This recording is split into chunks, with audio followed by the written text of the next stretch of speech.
Voilà, c'est la première petite vidéo.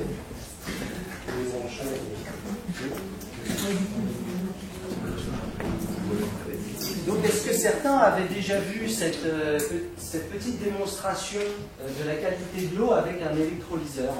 Oui. Ouais, vous avez vu ça sur Internet? Oui, ouais. Jacques Collin.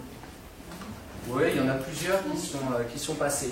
En fait, c'est pour ça que j'ai voulu le faire moi-même. C'est en visualisant une vidéo d'un monsieur qui parlait d'un osmoseur. Bon, il avait dans les mains un petit hydrolyseur, ce petit appareil. Bon, donc comme il n'avait pas l'air certain de ce qu'il disait, je me suis dit, je vais tester moi-même. D'où cette première vidéo. Et sur cette petite machine, ici, en chinois, mais aussi en langue anglaise, ils expliquent chaque couleur correspond à différentes matières. Quand j'ai posté la vidéo sur YouTube, j'ai eu quelques commentaires me disant « Ouais, c'est une arnaque, c'est pas vrai, ça fonctionne pas comme ça ». Je me suis dit, bah, je vais chercher, je vais essayer de comprendre un peu mieux ce système. Est-ce que véritablement ce système montre tous ces polluants-là? Donc c'est une réflexion personnelle que j'ai mis en place là, pour aujourd'hui, enfin, pour moi-même aussi surtout. Et dans mes investigations, je suis allé sur les forums, regarder ce qui était dit sur cet appareil et surtout beaucoup de critiques.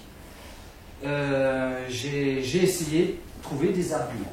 Et donc, la première des choses que j'ai découvert, c'est une étude qui date quand même de avril 2005, depuis 15 ans. Il y a écrit en haut, préparé par Research and Development Access Business Group, avril 2005.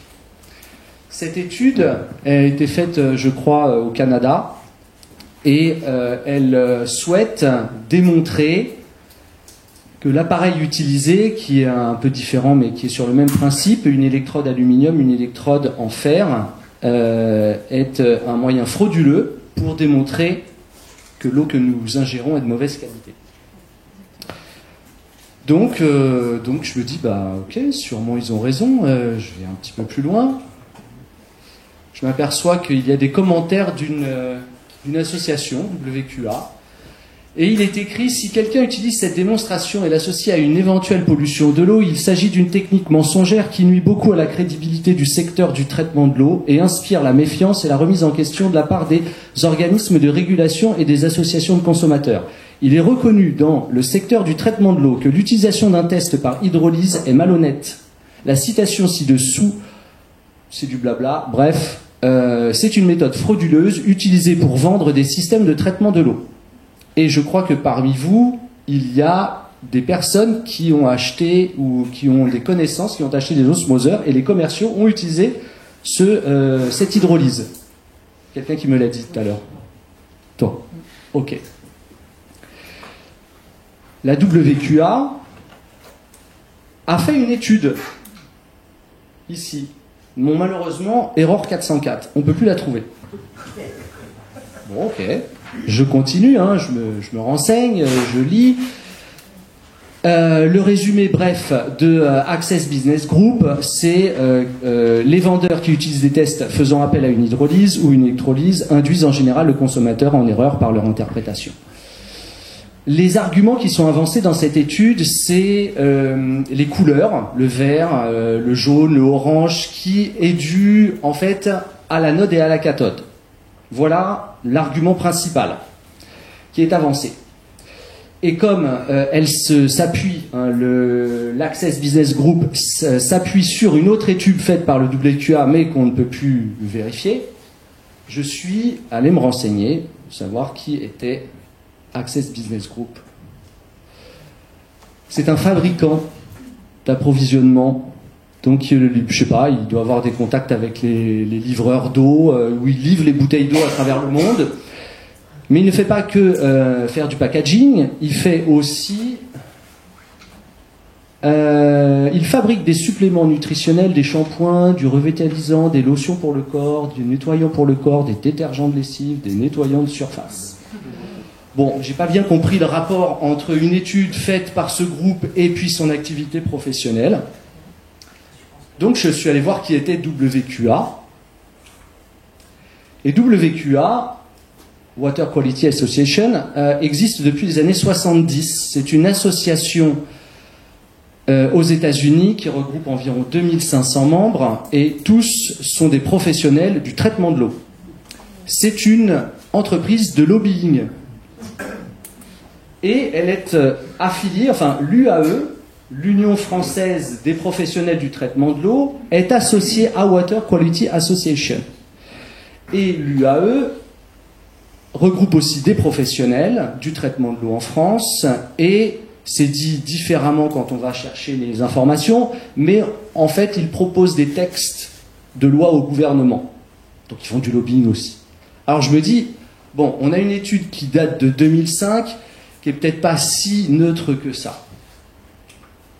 Donc, j'ai eu la chance d'avoir cet article qui est venu à moi grâce à une élève de l'école française de géobiologie cette année. Et elle me demande ce que j'en pense. Ben, c'était parfait qu'elle m'amène ça. Donc je regarde, celle-ci est beaucoup plus récente. Celle-ci, elle date du 10 décembre 2019. Vous imaginez depuis le temps que cette polémique existe quand même. 15 ans, et sûrement plus, puisque aux États-Unis et au Canada, le but était de casser finalement la vente d'osmoseurs parce que c'était comme une traînée de poudre dans ces deux pays-là, d'où la fameuse étude de 2005. Et ça vient jusqu'en France et peut-être même ailleurs dans les autres pays. Donc en 2019, Sami Assef, journaliste à l'AFP, donc j'ai essayé d'avoir des informations sur lui, savoir s'il était véritablement neutre. Bon, on ne trouve rien à part, bien sûr, qu'il a fait une grande école. Et il est spécialisé donc dans le fake. Il cherche à démonter tout ce qui pourrait être complotiste, tout ce qui est factuel. Voilà, c'est son job à l'AFP. Donc, qu'est-ce qu'il dit, lui? Eh bien, il va investiguer un peu comme je fais là. Il va voir Frédéric Maillard, directeur de recherche du CNRS. Donc, quand même, quelqu'un qui a beaucoup de connaissances en électrochimie. Et il lui aussi parle de couleurs. Vert, orange. Il parle des ions fer qui viennent de la fameuse anode. Bon, ok, intéressant. Et il dit aussi une chose en rouge très, très rigolote, c'est que donc l'eau contient certains minéraux dont notre corps a besoin. Il a oublié que ça ne fonctionnait pas comme ça, que par le règne minéral, on ne pouvait pas ingérer les produits. Bon, je trouve que c'est un peu dommage de la part d'un directeur du CNRS de mettre ça en avant comme argument. Donc on continue l'article. Emmanuel Maison-Haute, qui fait partie de l'université de la Sorbonne, sûrement un ami de Sami Assef, puisque lui aussi provient de la Sorbonne. Donc l'appareil n'est pas un osmoseur, mais un électrolyseur. C'est la fameuse vidéo qui m'a moi aussi motivé pour le faire moi-même. On n'apprend donc rien de nouveau. Il nous parle lui aussi de couleurs, que là, le jaune c'est sûrement le sel qui est présent dans l'eau, qui crée ce fameux jaune whisky. Et il parle d'une chose intéressante, c'est que donc l'électrode joue un rôle. Et que, a priori, si on avait pris des électrodes en platine, on n'aurait pas du tout les mêmes couleurs. Bref, ça va pas plus loin. Et la conclusion, c'est, vous inquiétez pas, le ministère de la Santé nous dit que l'eau du robinet est l'un des aliments les plus contrôlés. Voilà. Et bien sûr que c'est un fake. Bon, moi, ça me suffit pas. Parce que je comprends pas, je suis pas un chimiste, j'ai pas fait d'études scientifiques, je veux savoir plus. Il y a du vert, il y a du jaune, je veux comprendre comment ça fonctionne. Donc je suis allé sur internet et j'ai essayé de comprendre le fonctionnement de l'hydrolyse. Donc c'est pas très compliqué. On a une anode, une cathode, donc fait en différents matériaux. On a un circuit électrique du plus vers le moins qui fonctionne dans ce sens-là. Ça va libérer des électrons. Et pour que ça fonctionne, on a besoin d'un bain d'une solution qu'on appelle électrolyte. D'un côté, donc, on a une réduction, de l'autre côté, une oxydation, le phénomène d'oxydoréduction. Pour être un peu plus précis, si on parle de l'électrolyse de l'eau, qu'est-ce qui se passe? C'est que aux abords de l'anode, les ions s'en vont. Aux abords de l'anode, l'eau en contact avec elle perd aussi des ions. La perte d'ions dans H2O crée du gaz, c'est le fameux gaz que nous avons vu dans la vidéo précédente, hein, quand on dit ça fume, c'est de l'oxygène, l'O2. Au contraire, à la cathode, elle récupère des électrons et l'eau qui est en contact proche avec la cathode récupère aussi. Donc H2O plus des électrons, ça crée H2, du dihydrogène. C'est pourquoi on s'y intéresse aujourd'hui. Bien sûr, c'est le fameux combustible de l'avenir. Donc l'électrolyse de l'eau est étudiée dans tous les sens pour optimiser le fonctionnement de l'hydrogène, pour récupérer un maximum d'hydrogène. Je me suis renseigné, je vais chercher ce qui est dit sur le sujet et je m'aperçois qu'il est précisé, enfin qu'il n'y a aucun justement un élément qui parle de l'anode et de la cathode. L'anode et la cathode n'auraient pas finalement une importance pour l'efficacité, le rendement de la production de ce gaz. Mais le plus important, c'est l'électrolyte. Car l'électrolyte crée des bouts. L'électrolyse de l'eau avec l'anode et la cathode crée des bouts. Et ces bouts-là vont baisser le rendement de la production de H2. Donc je ne sais pas si vous me suivez, mais les bouts finalement que l'on voit dans la vidéo, elles sont normales et elles sont bien dues à la réaction de l'anode et de la cathode et elles sont en rapport aussi avec le milieu dans lequel elles sont. Donc l'électrolyte a son importance. Et quand on regarde les études, ils s'en fichent. Ils nous parlent juste de l'anode et de la cathode. Donc il y a omission. Pourquoi on ne nous dit pas l'importance de ce qu'il y a dans cet électrolyte?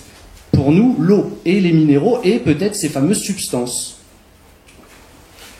Puis je fais aussi surtout un parallèle avec l'oxydoréduction qu'il y a dans notre corps. Alain nous en a souvent parlé, à l'école aussi, la respiration cellulaire, l'adénosine triphosphate, qui est due à l'oxydoréduction.